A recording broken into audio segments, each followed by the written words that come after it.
അവർക്കും സ്വാഗതം. കാണാം നമുക്ക് ഇന്നത്തെ പ്രധാന നുണ.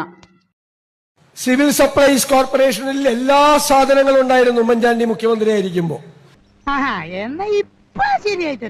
ഈ സപ്ലൈകോയ്ക്ക് പണം കിട്ടാതിരുന്ന നിങ്ങളുടെ പ്രശ്നമാണ്. പക്ഷെ ഞങ്ങൾക്കും ഒരു ആശങ്ക ഉണ്ടെന്ന് കൂട്ടി ആശങ്കയുടെ കാര്യമില്ല. സപ്ലൈകോയുടെ പല ഔട്ട്ലെറ്റുകൾ നമ്മൾ പോയാലും നിത്യോപയോഗ സാധനങ്ങൾ പലതും കിട്ടാനില്ല. അതൊരു ഫാക്റ്റാണ്. സപ്ലൈകോയ്ക്ക് പണം ഉണ്ടായിരുന്നില്ല. ധനവകുപ്പിൽ നിന്ന് കാര്യമായി പണം കിട്ടിയില്ല. നമ്മൾ അതിലേക്കൊന്നും കടക്കേണ്ട കാര്യമില്ല. ഇത് കൊടുക്കാനുള്ള കുടിശ്ശികയെല്ലാം കൊടുത്തു തീർക്കും. അത് മുഖ്യമന്ത്രി പറഞ്ഞിട്ടുള്ള. ഇപ്പൊ സപ്ലൈകോയ്ക്ക് കൊടുക്കാനുള്ളത് 2500 കോടിയാണ്. ഒരു സാധനം അവിടെ ഇല്ല.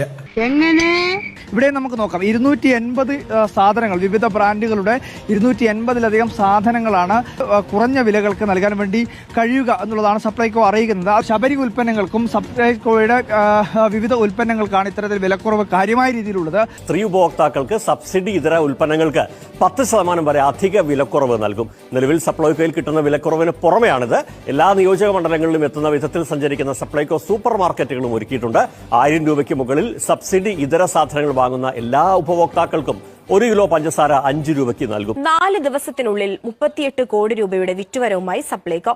ക്രിസ്മസ് ഫെയറുകൾ ഉൾപ്പെടെ സപ്ലൈകോ ഔട്ട്ലെറ്റുകളിൽ ഈ ദിവസങ്ങളിൽ 6 ലക്ഷത്തിലധികം ആളുകൾ സന്ദർശിച്ചു. 6 ജില്ലകളിലെ പ്രത്യേക